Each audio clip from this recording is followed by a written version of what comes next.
Saya ke Pak Sukidi. Pak Sukidi, dinamika politik tentu sedikit banyak begitu ya memicu prasangka, polarisasi di tengah anak bangsa. Dengan berakhirnya Pilpres maupun Pileg yang kemarin, apakah serta-merta bahwa sentimen negatif itu telah luntur, Pak Sukidi? Pemilu 2024 ini justru menimbulkan luka yang sangat dalam bagi kita sebagai bangsa. Luka itu tercermin pada kecurangan, pada praktek politik yang sangat tidak bermartabat, dan terutama pada praktek politik uang. Ada satu keprihatinan yang sangat mendalam diutarakan oleh salah satu warga negara Indonesia bernama Ibu Megawati Soekarno Putri. Terkait dengan pertanyaan besar, kemana arah bangsa ini mau dibawa pemimpinnya ke depan. Ini pertanyaan yang sebenarnya mewakili pergolakan kita. Hati pikiran kita. Karena apa? Pertama, hukum tidak berdaulat, tetapi justru dimanipulasi oleh pemimpinnya. Apa yang oleh Ibu Megawati sebut sebagai manipulasi hukum, sebenarnya memiliki rujukan akademis di Amerika. Dua profesor di Harvard, Profesor Stephen Levitsky dan Daniel Ziblatt di Department of Government Harvard University, menyebut bahwa hukum dan lembaga pengadilan itu dipakai sebagai political weapon, senjata politik.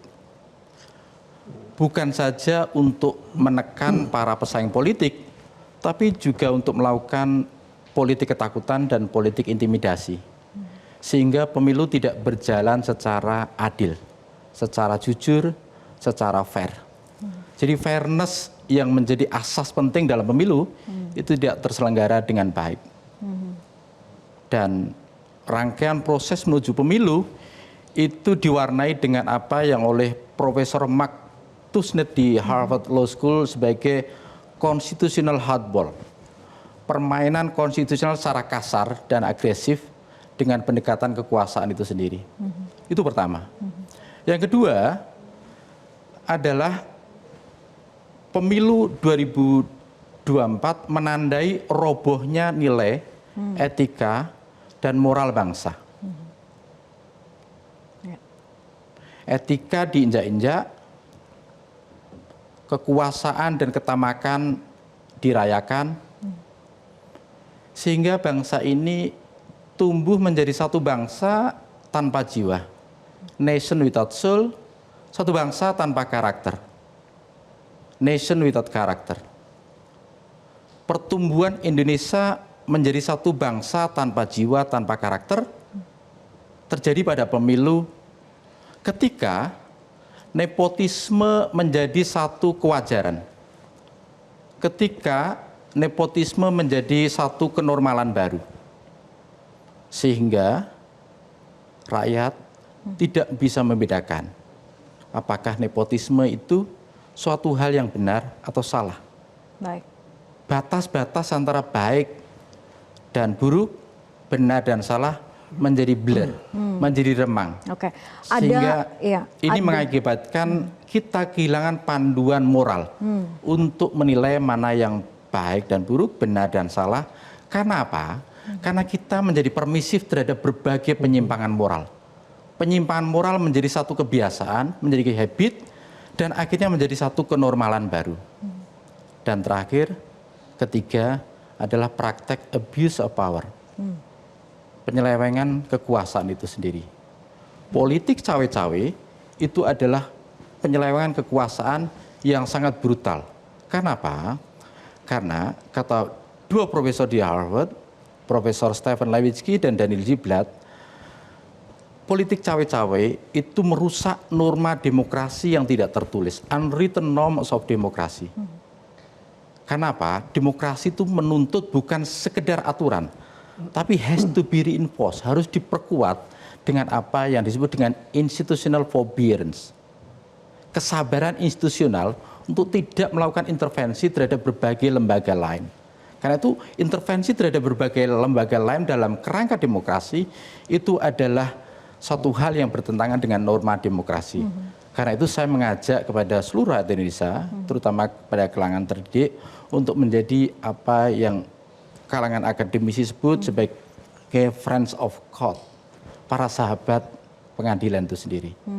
Kita berkolaborasi untuk menjadi para sahabat pengadilan, untuk turut serta memperjuangkan keadilan dan kebenaran. Keadilan dan kebenaran ini harus tegak kembali dan di tangan para hakim di Mahkamah Konstitusi mereka dipikul satu tanggung jawab besar, tanggung jawab kenegarawanan. Baik. Untuk menegakkan keadilan dan kebenaran karena itu yang menjadi bangsa ini bisa bangsa maju. Oke, mendorong amicus curiae begitu ya, sahabat peradilan. Kalau memang pemilu kemarin itu menyisakan luka yang mendalam, Pak Sukidi, tapi kan tentu tidak bisa pembelahan itu terus saja dibiarkan gitu. Kita sudah harus move on. Bagaimana kemudian caranya untuk rekonsiliasi itu bisa terjadi? Tentu saja kita saling memaafkan itu adalah nilai luhur bangsa ini. Tapi maafkan itu tidak lantas kita menghapus semua praktek kecurangan yang terjadi. Praktek kecurangan, praktek politik uang, praktek kekuasaan yang merusak sendi-sendi kehidupan bernegara harus diselesaikan secara beradab. Dan Mahkamah Konstitusi adalah lembaga terbaik di mana kita mengharapkan satu titik keadilan dan kebenaran. Karena itu tugas dari para hakim ini sangat mulia dan kita menuntut mereka untuk berpegang teguh pada akal budi dan hati nurani. Karena ini dua panduan yang membimbing para hakim untuk menegakkan keadilan dan kebenaran. Sekali mereka dapat intervensi kekuasaan, maka mereka telah berbuat zalim. Karena itu mereka harus berpegang teguh pada akal budi dan hati nurani agar fajar keadilan itu terbit dari Mahkamah Konstitusi.